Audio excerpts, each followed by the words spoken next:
All right, hey guys, I'm now going to be doing 11 through 20. So let's get into it. In the coffee market, which of the following changes will increase the price and decrease the quantity of coffee? So what I like to do with these is I like to write out what happened. I want to increase the price and decrease the quantity. So if I drew this on a graph, that would mean my price goes up and my quantity goes down. What's the only way I can get to that green dot, right? Should I shift demand? No, like I'll never get there. Or should I shift the supply curve? Should I shift the supply curve to the left?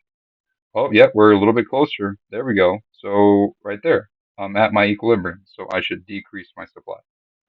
So when I do it this way, it makes it a little bit easier about what should happen. Number 12, an increase in inventories will increase which of the component of gross domestic product. So your inventories are the things that you are making today to sell tomorrow. What does that sound like? That means you're buying something so you can have it for later, like an investment, right? You buy it today so you can have, the interest on it later. You can have production tomorrow, all of these things, right? It's like buying a machine. You buy the machine today to increase your output tomorrow. All of these things are investment. So whenever you're increasing your inventories, it's just like an investment. So 12 is B. 13, if real output is 9,000 and the price level is 2 and the velocity is 3, the money supply is blank. If you have no idea what this question is asking you, you need to look back at the quantity theory of money. I need to figure out how to spell theory. There we go. Okay. Oh, and quantity. My goodness. Quantity theory of money. And the quantity theory of money is you're having your money supply times how fast you're spending it. Velocity. And that's got to be equal to your prices and your real GDP. So your money supply times your velocity is equal to your price level times your real GDP. So all we're going to do is take what they gave us. They gave us real output is 9,000. So I'm going to put that over here. They told me price level is 2. And they told me velocity is 3. And then they asked what the money supply was. So from here, I'm just going to do algebra. Okay, all I did was multiply these two together. And then how do I solve this? I divide by 3. And my money supply will equal 6,000. So 13 is C. All I did was I used the quantity theory of money. I plugged in the numbers that they gave me, and I did algebra to get me to the answer. Okay, again, the algebra was I multiplied 2 times 9,000 to give me 18,000. I then had 3 times the money supply. I need to get rid of the 3. How can I do that? I can divide by 3, and that's gone. I gotta do it to both sides, so 18,000 divided by 3 is 6,000. Number 14, which of the following combinations of fiscal and monetary policy will reduce the price level? So if we're reducing the price level, right, what do you think happens to aggregate demand? And you're wondering, why am I doing aggregate demand? Well, anytime we do fiscal and monetary policy, we're trying to change aggregate demand. So that's why. So how can I reduce the price level? I need something that's going to decrease aggregate demand. So what should happen to fiscal policy? Well, if I want to decrease aggregate demand, that means spending's got to go down or taxes have got to go up. So that would be a decrease in spending. All right. Now, should we buy bonds or sell bonds? Well, if we buy bonds, what happens to the money supply? If we're buying, if the monetary policy is buying government bonds, that is more money supply.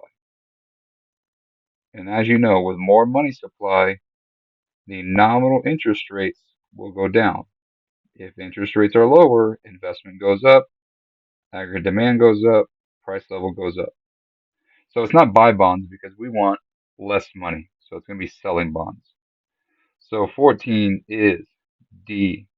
We want to decrease the government spending and sell bonds. 15. All the following may result in increases in real gross domestic product in the long run, except blank. So when we're dealing with the long run, right, we're trying to change the potential. Like we have to do something with technology. We have to do something with productivity. We have to do something like with education. We have to do something that's going to affect your potential, right? So if you have a change in your technical progress, right? Oh, there it is. Boom. So that's going to change the long run. Investment in human capital. Anytime you see human capital, I want you to think about your education or skills. So sure enough, if you invest in your education, that's a long run. Discovery of new natural resources. Well, you can have new natural resources. You can make new things. This changes your potential. If you discovered more oil or you discovered another ocean, right? You discover something new, you can make more stuff. Okay, now we're down to a decrease in taxes or a decrease in productivity. Well, a decrease in productivity, that would actually make less stuff. So it's got to be that one. It's got to be E. And if you're wondering, well, what about taxes? Well, if we decrease corporate taxes, that means business taxes go down. Corporate is business. So business taxes go down. If business taxes go down, they can supply more, right? So if they can supply more, they can probably do more investment. They could do more um, technology. They can do more things with more supply. So this would increase our potential. So 15 is E. Because of a decrease in productivity, right? You're never going to increase your real GDP in the long run. It's just not going to happen. 16, if the government increases and at the same time the country's central bank sells bonds in the open market, the interest rate, private investment, and plant and equipment will most likely change in which of the following ways.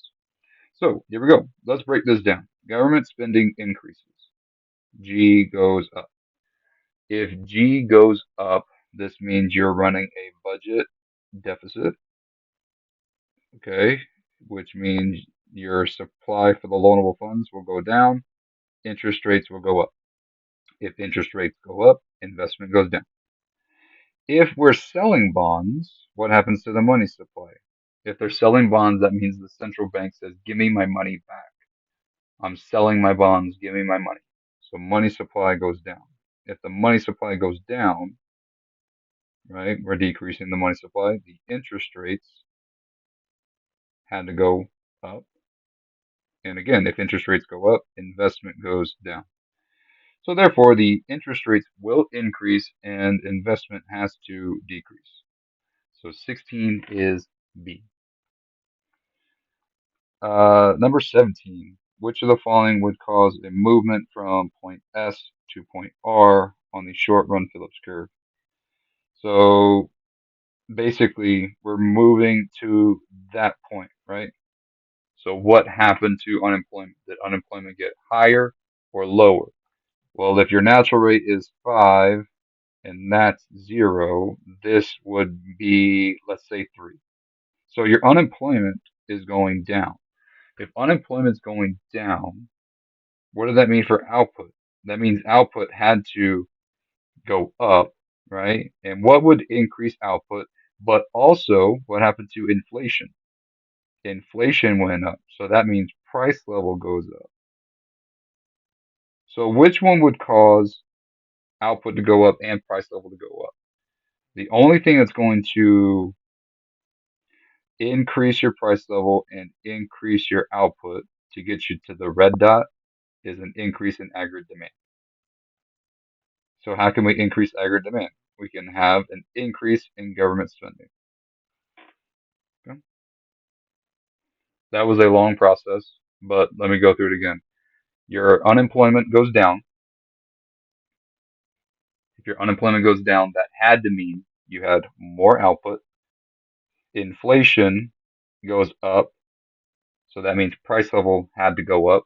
The only way we can have both of those increase is with an increase in aggregate demand. So which one of these answer choices says increase in aggregate demand? A. 18. If policymakers use fiscal policy to reduce inflation, which of the most following will most likely happen in the short run? So they use fiscal policy to reduce inflation. So they want price level to go down. So inflation to go down. But as you know, um, what will happen to unemployment? Well, if inflation's going down, what happened to unemployment? It went up. Okay. If you're wondering, well, what about the interest rate? Well, they're doing reducing inflation, which would mean aggregate demand goes down. So G goes down, which means a budget surplus because you're having less spending. So it's actually going to be the opposite. Your interest rates are actually going to go down. Okay. So 18 is B. 19. Crowding out occurs when investment spending by the private sector decreases as a result. Crowding out, remember, all because of the increase in the interest rate caused by the increase in government spending. The crowding out effect is what I've been mentioning earlier about how you do a budget deficit. You have the supply of loanable funds. Okay, let me just start over. G goes up, aggregate demand goes up. Okay, and then you have a deficit, and because you have a deficit, you need to borrow money, so the supply of loanable funds goes down. Real interest rate goes up, investment goes down, aggregate demand goes down. Right, and it all started because of the increase in the interest rate from the increase in government spending. This is the crowding out effect. Okay. Number 20, assume that a nation's real gross domestic product grows at a higher rate than its population over a given period of time. It can be concluded what? So their real GDP is growing faster than their population, right? So basically, are you more productive, right? You have 100 people and you make 100 t-shirts, okay? But then you like double your population, but then your GDP, your real GDP triples. Like your people are really, really productive. So that would mean that your real GDP is growing faster, right? So that would mean your real GDP per capita has increased because your per person is more productive. Now we don't know rise at a faster rate in the future, right? Because we don't know in the future. We only know over this given period of time. We only know what has happened. We don't know what will happen. Okay. The real thing is that you double, let's just say you double your population and then you triple your real GDP. This means you're more productive. Each person is more productive. So that would have to be per capita increase. All right. So that was 11 through 20. If you have any questions about anything, please leave a comment below and I'll be sure to get back to you about that. I will be moving on to 21 to 30 in the next video. Thank you very much. Have a good day.